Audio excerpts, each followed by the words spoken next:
Your grandmother did this. Maybe you never saw her do it, but somewhere in your family, there was a woman sitting by a window in the late afternoon light, a wooden egg tucked inside a sock, a needle catching the thread just so. The sound was almost nothing, a soft pull, a small tug, but it meant one more month, one more winter, one more year, out of a pair of socks that today you would have thrown in the trash the moment a toe poked through. Now think about today. A hole appears. You don't even think twice. You open an app, tap twice, and a new pack of socks is at your door in 2 days. No needle, no light by the window, no sound at all really, except a notification. That's the gap this video is about. Because between 1929 and 1945, an entire generation kept a small box, thread, needles, buttons, scraps of fabric, that did more to keep a family clothed than any store ever could. Today, we're opening that box. 8 habits that lived inside it. Habits that quietly ran households through hard years, and that most of us have completely forgotten how to do. The first habit is the simplest one, and the one that disappeared the fastest: darning socks. Picture the scene. It's evening. The radio is on low in the other room. A woman sits with a sock pulled tight over a wooden mushroom or an old light bulb, anything round and smooth enough to work against, and she weaves the needle back and forth, over one thread under the next, building a tiny woven patch, exactly where the heel wore through. It doesn't look pretty. It isn't supposed to. It's supposed to last. This wasn't a fringe skill. It was official guidance. In 1943, Britain's Ministry of Information published a pamphlet called Make Do and Mend, created for the Board of Trade, at a time when clothes were rationed and a worn-out wardrobe simply couldn't be replaced. Darning socks was one of the very first techniques it taught, alongside patching and turning fabric, because keeping the clothes you already owned wearable was, quite literally, a matter of national policy. Now compare that to today. A 3-pack of basic socks costs less than a fast food meal. So the moment one wears thin, most of us don't mend it. We bag it up with the trash and buy another 3-pack next month. The sock isn't broken beyond repair. It's just not worth anyone's time anymore. That's the real shift. Not that we lost the skill, but that we decided our own time was worth less than a $2 pack of socks. Here's the small application. Keep 1 needle, 1 spool of strong thread, and 5 minutes the next time a sock wears through at the heel. You don't need the wooden egg. A tennis ball works fine. It's strange, isn't it? How something this small could carry so much dignity. Let's stay in that sewing box a little longer. The second habit lived in every coat pocket and every kitchen drawer. A small card of pins, a few spare buttons, and the quiet expectation that if a button fell off, you sewed it back on that same night. Picture a mother at the kitchen table after the children are in bed, a button in one hand, a spool in the other, biting the thread to cut it clean because scissors were across the room and she wasn't getting up twice. It took her under 2 minutes. She probably didn't think of it as a skill at all, just something you did, the way you closed a door behind you. And it really was that common. A 1926 survey by the U.S. Bureau of Home Economics, the forerunner of today's Cooperative Extension Service, found that roughly 80% of American women made at least some of their family's clothing at home, and nearly all of them owned a sewing machine. Home demonstration agents traveled from town to town specifically to teach these repair skills to women who hadn't learned them growing up. A missing button wasn't a problem. It was a 2-minute pause in the evening. Today, a missing button often means the whole shirt gets quietly moved to the back of the closet, or the donation bag. Because who owns a needle anymore, let alone knows which stitch to use? We don't lack buttons. Most shirts even come with a spare one sewn into the tag. We lack the 2 minutes. Application. The next shirt that loses a button, don't retire it. Grab the spare button taped inside the collar. It's already there. And give it 4 passes of thread. That's the whole repair. Every patch tells you something about a person. Where they knelt, where they worked, where they played too hard. Let's look at the mark that patch left behind. The third habit is one that lived right at the knees and elbows of childhood. Patching. Picture a boy coming home with a rip torn clean through the knee of his only good pair of trousers. His mother doesn't scold him for playing hard. She reaches for the scrap bag, a cloth sack kept in nearly every home, stuffed with leftover fabric from years of sewing projects, and cuts a patch just slightly larger than the tear. She turns the trousers inside out, pins the patch beneath the hole, and stitches it down so tightly that by the time he's back outside, you'd have to look twice to see it was ever torn. This is exactly what Make, Do and Mend, the British Ministry of Information's 1943 guide, was built around: patching torn fabric so cleverly that a garment could survive years past what anyone today would call its natural life. The whole campaign existed because clothing simply could not be replaced on demand. A torn knee wasn't a reason to retire trousers, it was a Tuesday evening's work. Compare that to today's default: a pair of children's pants rips at the knee, and most parents don't even consider a patch, they consider a purchase.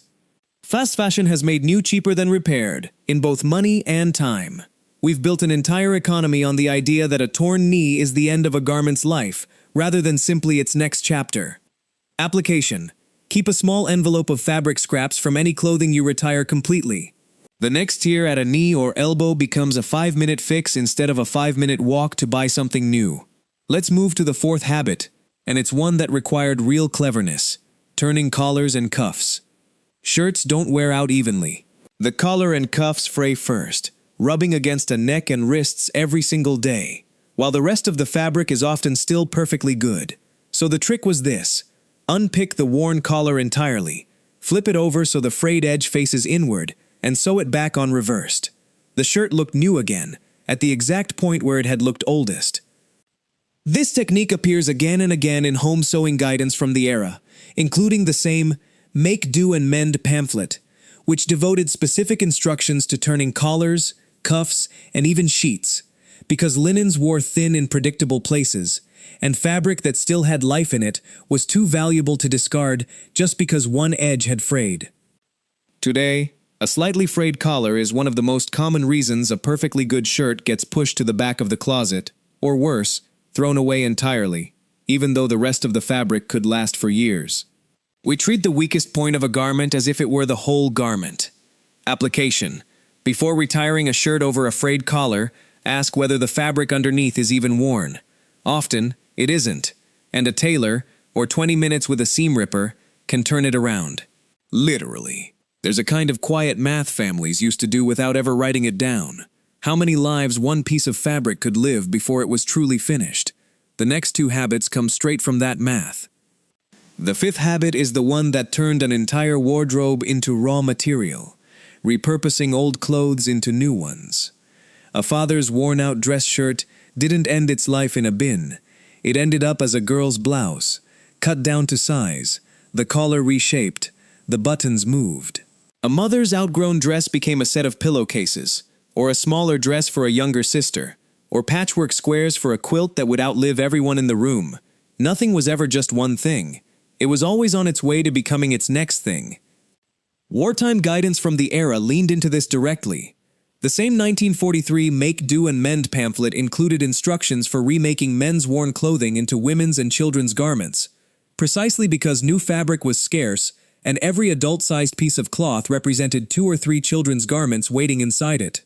Compare that to today's closets, where a shirt that no longer fits or no longer suits us usually goes straight into a donation bag, if it's lucky, or the trash if it's not. Its fabric never considered as material for anything else, just as a finished object with no more chapters left.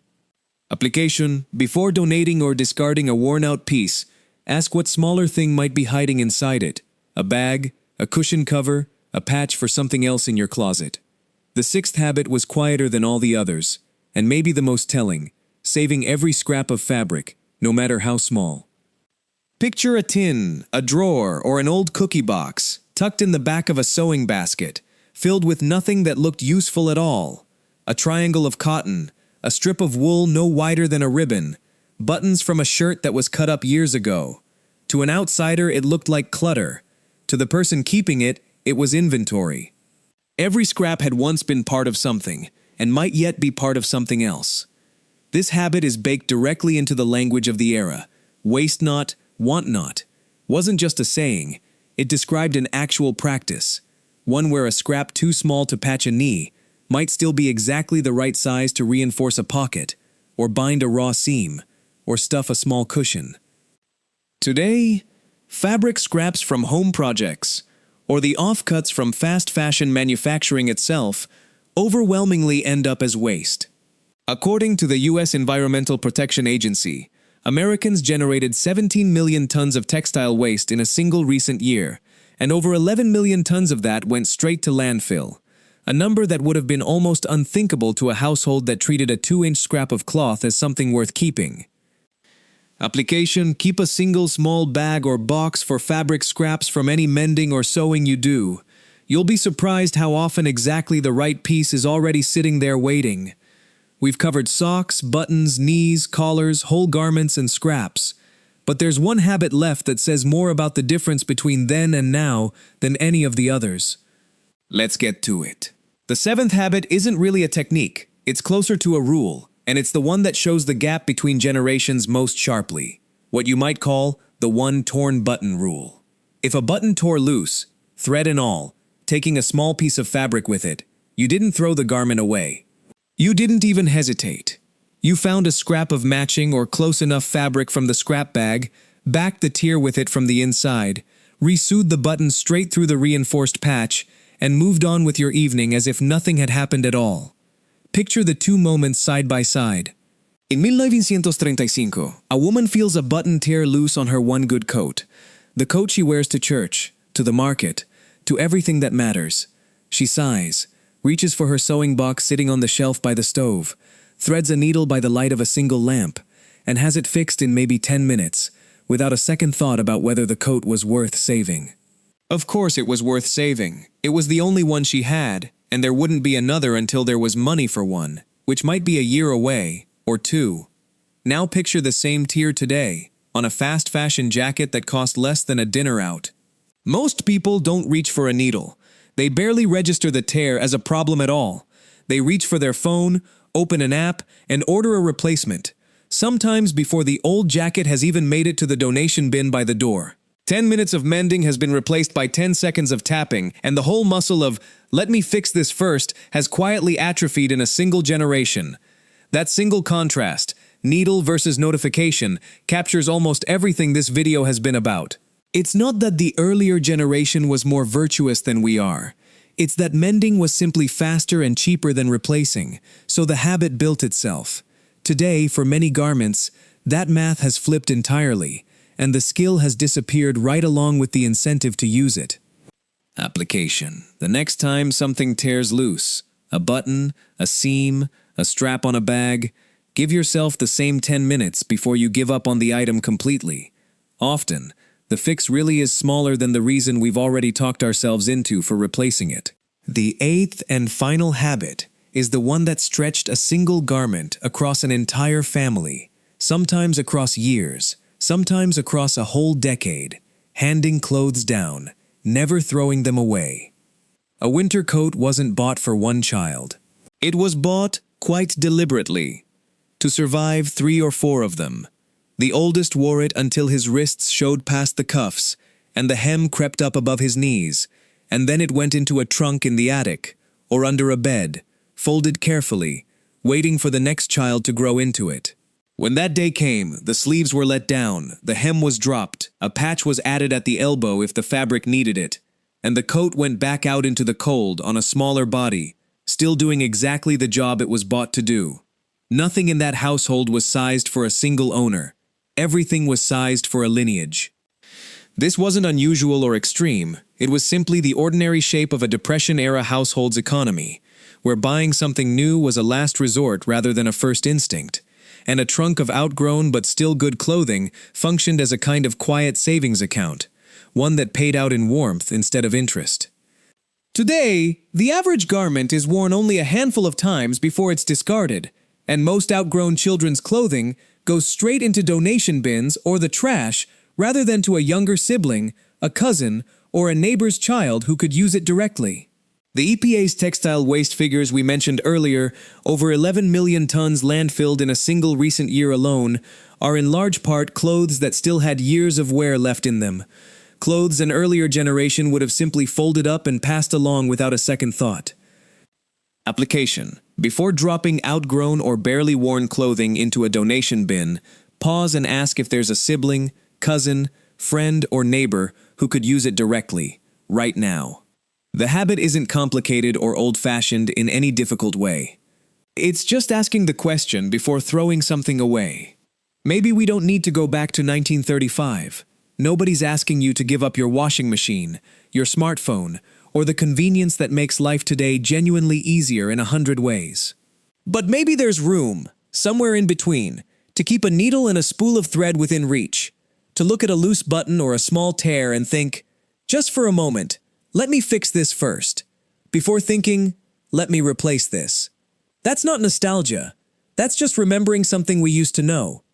If this video brought back a memory, a grandmother's sewing box, a mother turning a collar, a coat handed down through 3 brothers, hit like and subscribe if you want more of these small, forgotten habits from a generation that wasted almost nothing. And if you haven't seen it yet, we covered 10 money habits from that same generation in our last video, habits just as easy to bring back today. It's linked right at the end of this one. So tell us in the comments, which of these habits does your family still practice? Even just one. We'd love to know it's still alive somewhere.